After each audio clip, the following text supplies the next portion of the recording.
Good afternoon, Magnolia. I am Garrett Duckworth here with BSN, your most reliable source for the news because we are your only source for the news. So apparently there's been some talk recently about things going on with the legislature involving the Lieutenant Governor. And I'm here with one of the co-leaders of the Gary City Project, and he's here to tell us about what's been happening during these legislative meetings that we haven't been able to get access to. Can you go ahead and tell us what's been happening that's been causing so much of an uproar? I'd like to start off with saying I'm not here.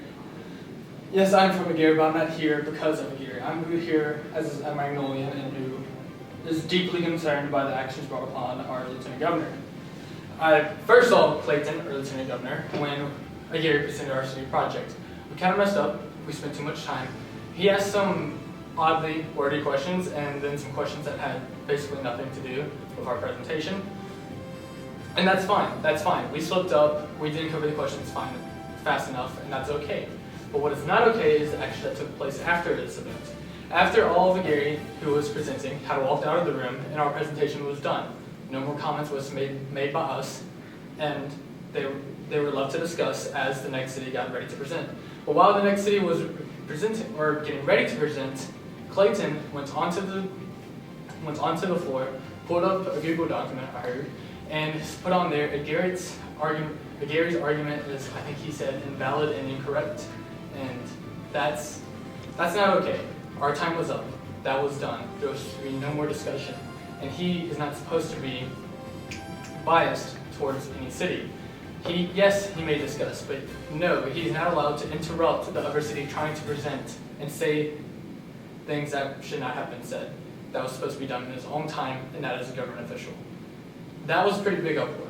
Then today, during our legislative meeting, another uproar occurred, where I'm going to try my best to quote, but it's been a long day. But he said something along the lines of, if it's not for a hood, I'm not going to let it pass. And that's just not okay. He's in the Big Eight.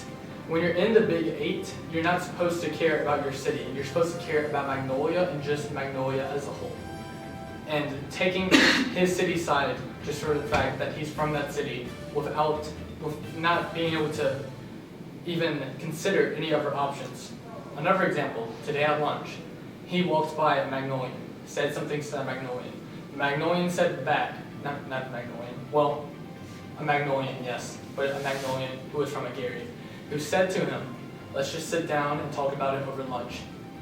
Clayton walked away steaming angry, not willing to cooperate at all, not even willing to hear a fellow Magnolian's side about the issues at hand. And that's not okay. And what an Agarian has started, but more importantly, a Magnolian has started, is a petition to kick him out of office. This is not for Gary. This is not for one single city. This is for Magnolia as a whole. Because we have a voice, and he's not willing to listen to it. And when he hears it, all he gets is matter. And that's just not okay as a person who has that much power. And a person who has even before is trying to overstep his power by trying to pass a bill that allows him to decide which city projects get funded. That's Bobby's job. Speaking of Bobby, he also wants to impeach Bobby, which, if the people want it, yes. But as far as I've seen, the people don't want it. What the people want is Clayton out of office. Thank you, Cole. I am Garrett Duckworth here at BSN signing out.